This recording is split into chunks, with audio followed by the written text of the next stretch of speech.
شاہ ولی اللہ کے بعد قرآن کا پیغام ہندوستان کے عام لوگوں تک پہنچانے کے لیے شاہ ولی اللہ کے بیٹے شاہ عبد القادر نے پہلی بار قرآن کا اردو میں ترجمہ کیا۔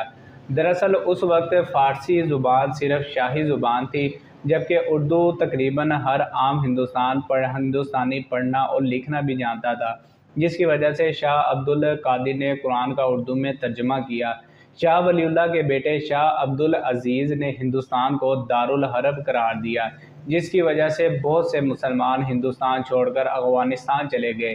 شاہ ولی اللہ کے پوتے اور عبد العزیز کے بیٹے شاہ اسماعیل شہید نے اپنے دور کے مشہور زمانہ کتاب تقویۃ الایمان لکھی، جس میں مسلمانوں میں موجود بدعات کی سختی سے مخالفت کی گئی۔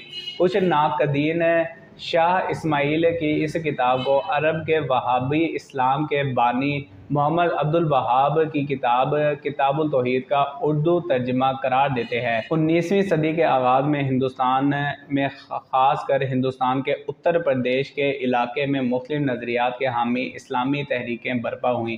کچھ تحریکیں جہاد تو کچھ پرامن طریقے سے مسلمانوں کی اصلاح تو کچھ ہندوستان کو دارالحرب قرار دے کر مسلمانوں کو یہاں سے ہجرت کرنے کی ترغیب دے رہی تھی۔ باربرا میٹکاف لکھتی ہیں کہ جب 1810 کے بعد اردو کے مشہور زمانہ شاعر مرزا غالب دہلی آئے تو انہوں نے دیکھا کہ شاہ ولی اللہ کے بنیاد پرست اصلاحات دہلی میں زور پکڑ رہی تھی۔ حنفی فکر کے علماء کے درمیان سب سے مشہور بحث محمد اسماعیل اور فضل حق خیر آبادی کے درمیان دہلی میں زور پکڑ چکی تھی۔ وہ امکان النظیر کے سوال پر بحث کر رہے تھے۔ دراصل دوستو، امکان النظیر ایک سوال تھا کہ کیا اللہ محمد کے مرتبے کا کوئی اور نبی بنا سکتا ہے؟ شاہ اسماعیل نے اپنی کتاب تقویۃ الایمان میں دلیل دی کہ اللہ ایسا کر سکتا ہے۔ بے شک اس بادشاہوں کے بادشاہ کی طاقت اتنی عظیم ہے کہ وہ پلک جھپکنے میں صرف لفظ ہو جا سے اگر وہ چاہے تو سینکڑوں رسول بنا سکتا ہے۔ اولیاء جن اور فرشتہ جبرائیل اور محمد صلی اللہ علیہ وسلم سے ملتے جلتے اور ان کے برابر کے بھی نبی بنا سکتا ہے۔ اس پر علامہ فضل حق خیر آبادی نے شاہ اسماعیل کے اس نظریے کی سخت مخالفت کی اور اس نظریے کو حضرت محمد صلی اللہ علیہ وآلہ وسلم کی شان میں گستاخی قرار دیا۔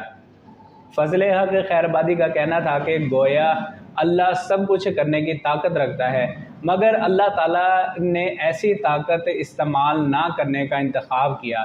اس پر حنفی علماء کے بیچ بحث شدت اختیار کر گئی۔ اس بحث میں اس وقت کے مشہور شعراء نے بھی اپنی شاعری کے ذریعے شامل ہو گئے۔ باربرا میٹکاف کے مطابق مرزا غالب نے شاعری کے ذریعے جہاں مولانا فضل حق خیر آبادی کا ساتھ دیا تو ایک اور نامور شاعر حکیم مومن خان مومن نے شاہ اسماعیل کے کاز کو سپورٹ کیا اور اس جہاد کی کوششوں کو اپنی شاعری میں سراہا۔ تقویۃ الایمان آج دیوبندی مسلک کی اہم کتابوں میں شامل ہے۔ شاہ اسماعیل کے اہم ساتھی اور رائے بریلوی کی اہم شخصیت سید احمد شہید نے ہندوستان کے مسلمانوں کو جہاد کی ترغیب دی اور پھر دونوں یعنی سید احمد بریلوی اور شاہ اسماعیل دہلوی نے مسلمانوں کا ایک لشکر تیار کیا جو دہلی سے چلا اور راجستھان، سندھ، بلوچستان سے ہوتا ہوا پاکستان کے موجودہ صوبے KPK میں پہنچا۔ راستے میں ان لوگوں نے مختلف مسلمان بادشاہوں اور لوگوں کو جہاد کی ترغیب دی کہ یہی وہ ذریعہ ہے جس کے ذریعے اسلام کی کھوئی ہوئی ساکھ کو بحال کیا جا سکتا ہے۔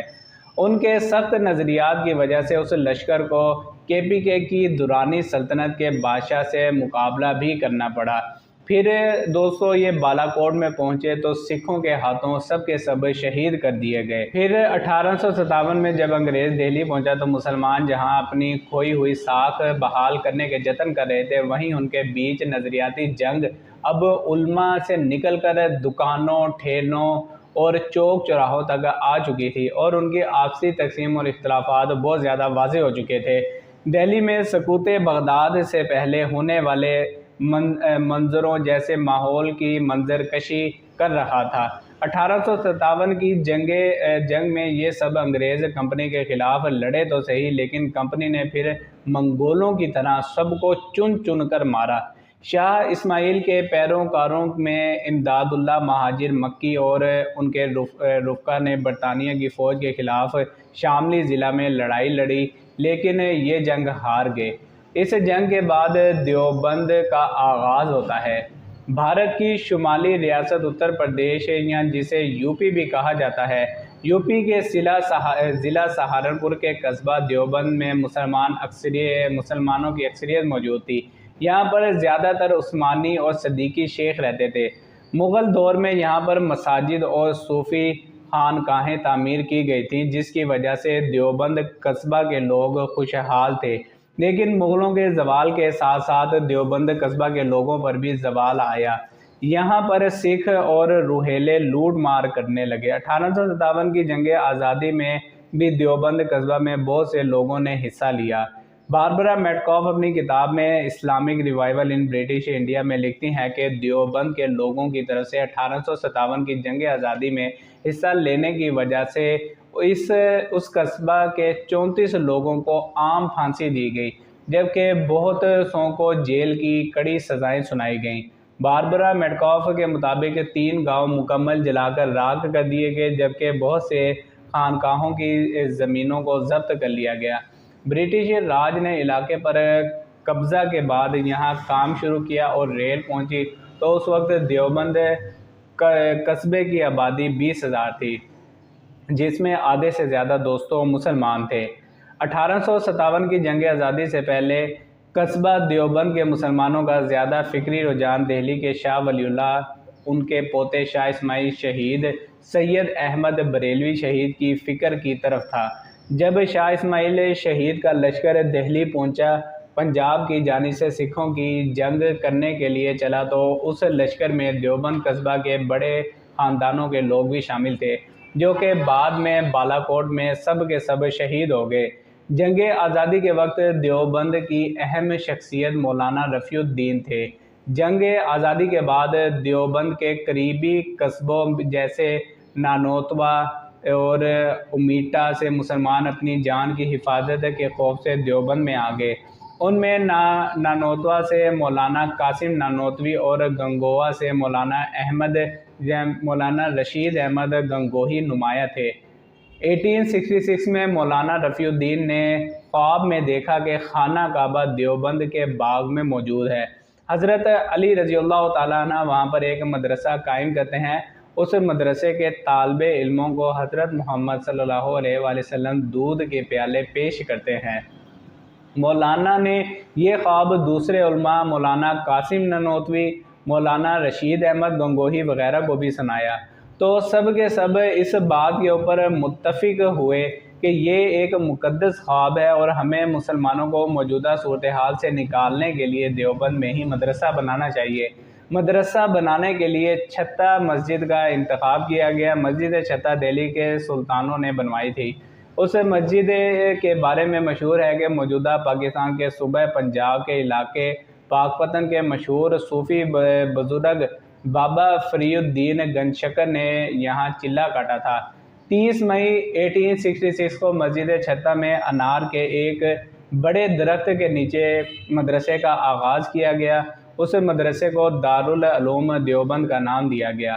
150 سال گزرنے کے باوجود یہ انار کا درخت اب بھی مسجد چھتہ میں موجود ہے۔ مولانا قاسم نانوتوی، مولانا رشید احمد گنگوہی اس مدرسے کے سرپرست، جبکہ مولانا رفیع الدین محتمم بنے۔ آہستہ آہستہ کلاس رومز بنتے گئے، سینٹرل لائبریری بنائی گئی، ایک مخصوص کورس کو بھی ترتیب دیا گیا۔ سالانہ بنیادوں پر ان پر اس مدرسے میں امتحانات منعقد ہوئے۔ باربرا میٹکاف لکھتی ہیں کہ مدرسہ کے ابتدائی ایام میں مدرسہ میں تصوف کے لحاظ سے سلسلہ چشتیہ کے پیروکار یا مرید تھے۔ اس مدرسہ میں درس نظامی اور فقہ حنفیہ کی تعلیم دی جانے لگی۔ مدرسہ کو چلانے کے لیے فکری طور پر شاہ ولی اللہ اور شاہ اسماعیل شہید دہلوی کے نظریات سے متاثر تھے اور وہ انہی نظریات کو آگے چلانے لگے، جبکہ مولانا فضل حق خیر آبادی کے نظریات کے روح رواں بریلوی حضرت علامہ احمد رضا خان بریلوی تھے۔ یوں دونوں فریقین کی نظریاتی جنگ جاری رہی اور ایک دوسرے پر فتووں کے طوفان برپا کر دیے گئے۔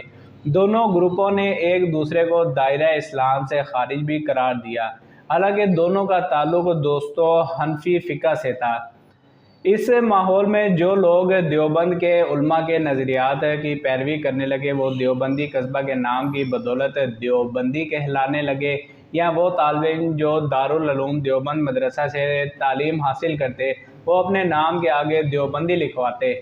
جیسا کہ ہندوستان میں دوستو یہ رواج عام تھا کہ مشہور لوگ اپنے نام کے ساتھ اپنے شہر یا قصبے یا اپنی درسگاہ کا نام بھی لکھوانا فخر محسوس کرتے تھے۔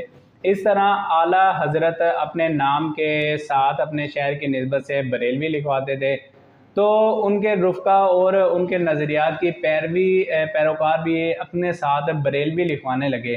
آہستہ آہستہ دیوبندی فکر ہندوستان کے اس ملحقہ علاقوں میں بھی پھیل گیا۔ دوستو امریکہ میں 9/11 کے واقعہ کے بعد ہندوستان پر امریکی حملوں کے بعد دیوبندی نظریات پوری دنیا میں توجہ کا مرکز بنتے رہے، کیونکہ اس وقت کی افغانستان کی جو طالبان حکومت تھی اسکول آف تھاٹ کے یعنی کہ وہ دیوبند اسکول آف تھاٹ کے پیروکار تھے۔ اس کے بعد پاکستانی طالبان تھے وہ بھی دیوبندی مسلک کے پیروکار تھے۔ ثاقب اکبر اپنی کتاب میں لکھتے ہیں کہ بعد میں دیوبندی مسلک بھی مذہبی عقائد کے حوالے سے 2 گروپوں میں تقسیم ہو گیا۔ دوستو ایک حیاتی دیوبندی جن کا نظریہ ہے کہ حضرت محمد صلی اللہ علیہ وسلم اپنے انتقال کے بعد اپنی قبر مبارک میں حیات ہیں، جبکہ دوسرا گروہ مماتمی دیوبندی ہیں جو حضرت محمد صلی اللہ علیہ وسلم کے انتقال کے بعد ان کی قبر مبارک میں حیات کے قائل نہیں ہیں۔ تاہم دیوبندیوں میں اکثریت حیاتی دیوبندیوں کی ہے۔ اگر دیوبندی عقائد کی بات کی جائے تو دیوبندی اسلام کے تمام عقائد اور ارکان اسلام پر مکمل ایمان رکھتے ہیں، تاہم کچھ چیزیں ایسی ہیں جو انہیں دوسرے مسالک سے مختلف بناتی ہیں۔ اس بارے میں ثاقب اکبر اور باربرا میڈکوف اپنی کتابوں میں لکھتے ہیں کہ دیوبندی مسلک کے چیدہ عقائد یہ ہیں کہ جو انہیں دوسرے دوسرے گروپوں سے اور دوسرے جو سے اپنے فقہ ہیں ان سے مختلف کرتی ہے۔ نمبر 1 پر دیوبندی فقہ حنفی کی پیروی کرتے ہیں، جس کی وجہ سے اہل سنت والجماعت میں شامل ہیں اور اس طرح وہ اہل حدیث سے مختلف ہیں۔ دوسرے نمبر پر دیوبندی حضور اکرم صلی اللہ علیہ وسلم کے میلاد منانے کو بدعت مانتے ہیں، اور ان کے نزدیک جو یہ کام کرتا ہے حضور اکرم صلی اللہ علیہ وسلم کی حیات میں نہیں ہوا تو صحابہ تابعین طبع تابعین کے دور میں نہیں ہوا، وہ اب کیسے ہو سکتا ہے۔ اس کے بعد نمبر 3 پر تصوف اور اولیاء کے بارے میں دیوبندی مکتبہ فکر کا کہنا ہے کہ وہ اولیاء اللہ کی عزت و تکریم پر مکمل یقین رکھتے ہیں، لیکن اللہ کے بجائے ڈائریکٹ پیروں سے مانگنا، ان کے مزاروں پر غیر شرعی رسومات انجام دینا جو قرآن و سنت کے منافی ہوں، تو ان چیزوں کو وہ نہیں مانتے۔ اس کے بعد نمبر 4 پر وفات کے بعد تیسرا، 7واں، 10واں، 40واں اور ان موقعوں پر ختم پڑھنا اور خیرات کرنا مروجہ طریقہ سے کرنا درست نہیں سمجھا جاتا، جبکہ تعزیت کے لیے جانا جائز ہے۔ اہل حدیث کی طرح دیوبندی مسلک بھی فوت ہوئے لوگوں کو پختہ بنانے، ان پر مینار تعمیر کرنے، چار دیواری وغیرہ بنانے جیسے اقدامات کی دوستوں نفی کرتے ہیں۔ اس کے بعد نمبر 5 پر نماز تراویح میں 20 رکعت تراویح پڑھنے کے قائل ہیں۔ دیوبندی چونکہ فقہ حنفی کے پیروکار ہیں، اس لیے ان کے ماننے والے ٹرپل طلاق یعنی خاوند کی طرف سے ایک وقت میں کہے گئے طلاق کے 3 الفاظ پر خاوند اور بیوی میں پکی طلاق ہو جاتی ہے اور بعد میں وہ آپس میں رجوع بھی نہیں کر سکتے۔ ٹرپل طلاق کے بعد کچھ علماء طلاق والی عورت کو حلالہ کا مشورہ دیتے ہیں اور حلالہ کر بھی دیتے ہیں، تاہم دیوبندی علماء حلالہ کی سخت الفاظ میں مخالفت کرتے ہیں اور اسے گناہ کبیرہ بھی مانتے ہیں۔ 1920 میں آ کر جب ہندوستان کی سیاست زور پکڑنے لگی تو دیوبندی علماء نے بھی اپنی ایک علیحدہ سیاسی جماعت جمعیت علماء ہند کے نام سے بنائی، تاہم اس وقت جمعیت علماء ہند کی سیاسی وابستگی آل انڈیا نیشنل کانگریس کے ساتھ تھی۔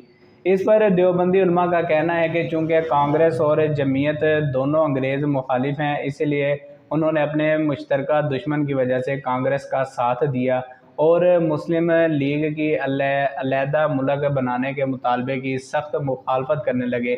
اس پر علماء دیوبند کا کہنا تھا کہ چونکہ انگریز نے مسلمانوں سے ہندوستان لیا تھا، اس لیے اب انگریزوں کے جانے کے بعد مسلمان پورے ہندوستان کے وارث ہیں، انہیں ہندوستان کے ایک چھوٹے سے ٹکڑے پر ٹرکایا نہیں جا سکتا۔ ثاقب اکبر اپنی کتاب پاکستان کے دینی مسالک میں لکھتے ہیں کہ تقسیم کے وقت علماء دیوبند دو حصوں میں تقسیم ہو گئے۔ ایک وہ حصہ جو کانگریس کے ہمنما جمعیت علماء ہند کے نام سے بھارت میں مقیم رہے، جبکہ دوسرے پاکستان کے ہمنما تھے جنہوں نے 1945 میں آ کر ایک علیحدہ سیاسی جماعت جمعیت علماء اسلام کے نام سے بنائی، جن کے روح رواں مولانا شبیر احمد عثمانی تھے۔ اس کے ساتھ ساتھ انہیں مولانا اشرف علی نانوتوی کی بھی تائید حاصل تھی۔ قیام پاکستان کے بعد دیوبند فکر پاکستان میں بہت حاوی رہی۔ مولانا شبیر احمد عثمانی قائد اعظم کے گروہ کے دستے راست بن گئے اور بعد میں جمعیت علماء اسلام کے مفتی محمود اور پھر ان کے بیٹے مولانا فضل الرحمان کا پاکستانی سیاست میں بہت اہم کردار رہا ہے۔ دوستو، ایک اندازے کے مطابق پاکستان میں تقریباً 35,000 دینی مدارس ہیں، جن میں سے 18,000 سے زیادہ مدارس دیوبند مکتبہ فکر کے ہیں۔ ان میں سے 12 سے 13,000 مدارس مولانا فضل الرحمان کی جماعت جمعیت علماء اسلام کے تحت کام کر رہے ہیں، جس کی وجہ سے مولانا کے پاس ایک بہت بڑی اسٹریٹ پاور بھی موجود ہے۔ اس کے علاوہ تبلیغی جماعت، جو کہ دنیا کی سب سے بڑی ریلیجیس پریچنگ موومنٹ سمجھی جاتی ہے، اس کا تعلق بھی دیوبندی مسلک سے ہے۔ دیوبندی پاکستانی آبادی کا تقریباً 25% سے 25% سے بھی زیادہ ہیں۔ دوستو، آپ سے گزارش ہے کہ اگر آپ دیوبندی مسلک کے بارے میں مزید کچھ جاننا چاہتے ہیں تو نیچے کمنٹ باکس میں لکھ کر میری رہنمائی فرمائیں۔ اپنا اور اپنے پیاروں کا بہت سارا خیال رکھیے گا۔ دوستو، اس ٹاپک کے اوپر اگر میرے سے کوئی غلطی ہو گئی ہو تو میں اللہ تعالیٰ سے معافی کا طلبگار ہوں۔ اپنا خیال رکھیں۔ فی امان اللہ۔